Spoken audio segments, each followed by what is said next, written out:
So you want to talk about Firewatch and other walking simulators? Well, it's one game that I think that we've both played. Yep. Recently, anyway. Yeah. It's good. It's a good game. I think it's... Like, how many walking simulators have you played? So define a walking simulator. Like, there's very little action. Like, you're not putting in that much. You're walking around, interact with objects. So, like The Walking Dead. Would you count that as one? I think it's worth talking about, but I was thinking more along the lines of Her Story. No, not Her Story. Gone Home. Gone Home. Yeah, no, that's and just DS stuff. No, I watched the gameplay thing. E4 1 was PS Plus thing. It was terrible. Oh, I've got that. I haven't played that yet. Oh, that one with the Eskimo or the Inuit. No, that wasn't it.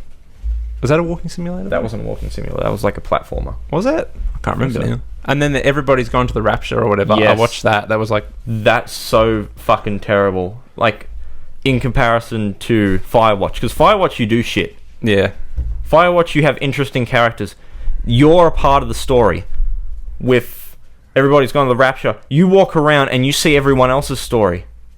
I can do that in real life. It's fucking creepy as fuck, but I can do it in real life. Yeah, we'll see. If you're going to have a game with no gameplay, you really have to have fucking either an amazing story or a wicked gimmick. Because I didn't see that in any of those. Like, I mean, Gone Home just came out on the Xbox One, and it's fucking like $40. I'm not paying $40 for it. Firewatch was like $25 on sale, which I managed to get the 11th hour because my internet got cut off because they were fixing it or something. But like, Firewatch is good. It's not great. I'd say it's good because the performance issues are fucking irritating shit. Yeah. But not the acting performances. The acting performances, so good. They were, and the main dude is from The Office, which I knew I recognised that voice. No, he is. Remember, when Pam goes to art school? Yes. He is that guy. Really? That's there. I can't remember his name in the show. It's Pam. It's no. Anyway, the fat dude. I know who you're talking about. Yeah. But like I felt like what I did in that game, choices wise, made no fucking difference to anything. And like, it was a good story and it was a good time playing it, but I thought it was just missing, because you can't replay that game. Surely you can't. Yeah, well, it's a bit like, a very cinematic game or a movie. Like, it's great to do it, but maybe in a year you'll kind of say, oh yeah, I want to play that again. But there's so many fucking games like that now. Yeah, exactly. That why would you ever go back? Like, I play Portal and Portal 2 like once a year, just because there's something more to it. All right, yeah, I see what you're saying. But Uncharted, like, I bought the collection, and I'm saying to myself, do I really want to replay these?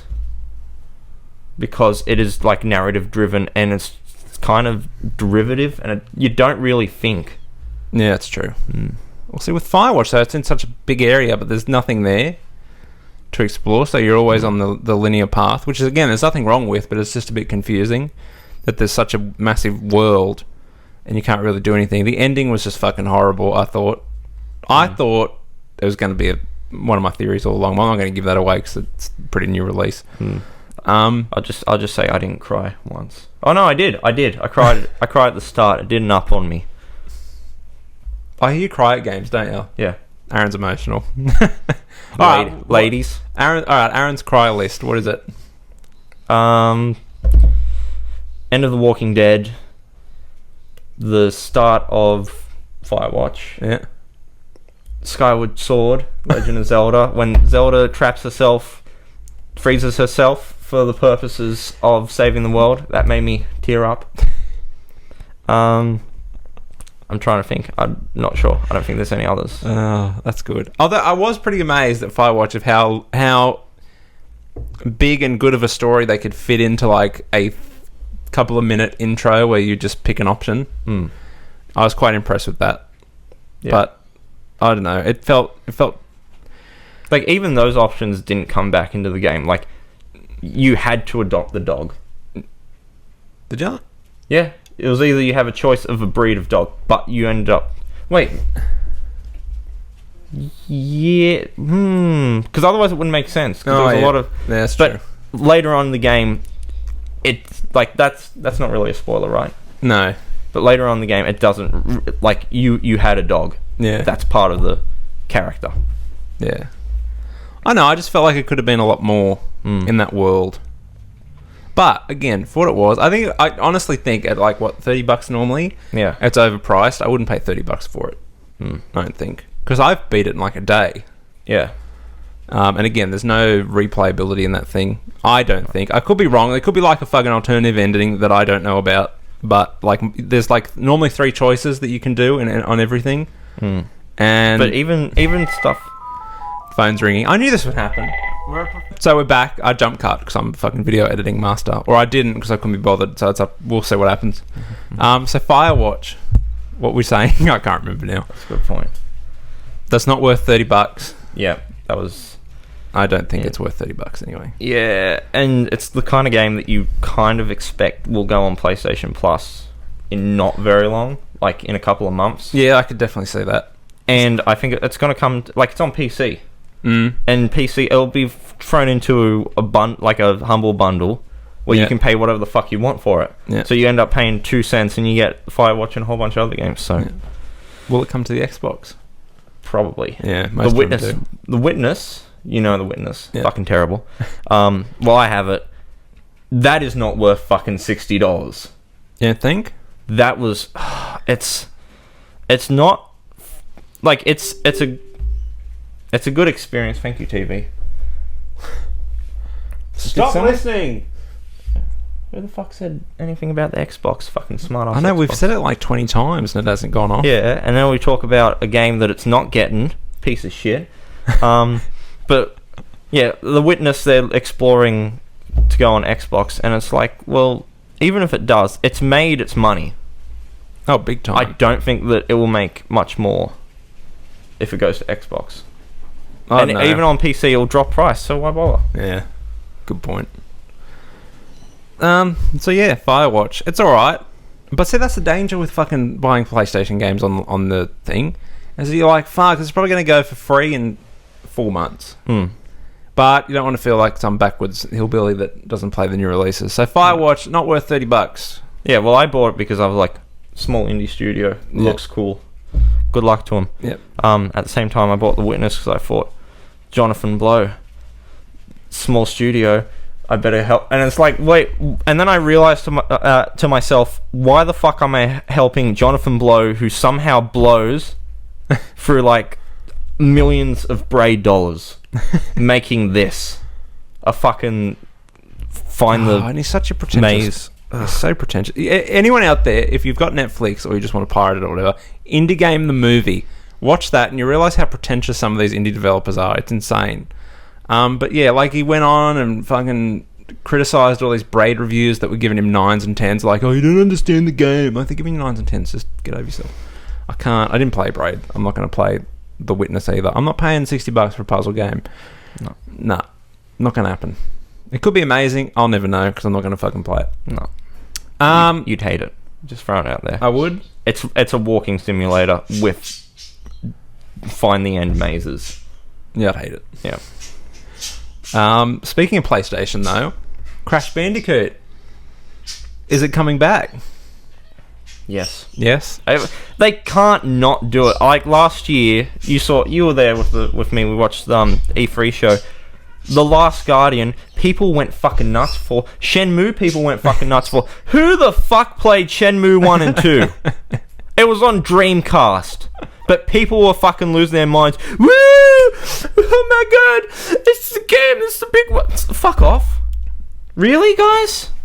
I love how it's still And it was a Kickstarter. Yeah, I know. I love how it's still crowdfunded despite the fact it was on Sony's thing. Yeah, well, I get emails like a couple of times a week from Square Enix. Please go to Kickstarter and fund this game. How many? And we'll put more money to it. How much money do they need? They raised like $5 million in 20 minutes. It's fucking stupid. But yeah, I can see it. It's probably not going to be good, or it's probably not going to live up to expectations because nothing ever does. I think the most important factor to take in here is that Uncharted 4 is wrapping up development, which leaves Naughty Dog open to make the remake. What, of Crash Bandicoot? Yes. So you don't think it's going to be an original game? I think it will be the original, Yep. but with a more narrative driven. Yep. I think that Crash Bandicoot will shoot Joel. Yeah. No, I don't fucking know. I think that because Activision owns the rights at the moment, because Universal had the rights, and then they sold them to Vivendi or became Vivendi, and then Vivendi got bought by Activision Blizzard. So that they haven't made Crash Bandicoot a Skylander is a fucking miracle. I think that they've been using them as bait to PlayStation. Like PlayStation were like, you wouldn't fuck with Spyro and Crash, Activision, because we would come on your asses.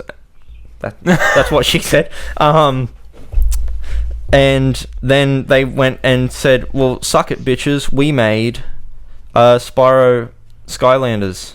So, your move, PlayStation. And then PlayStation, I imagine, have been groveling since.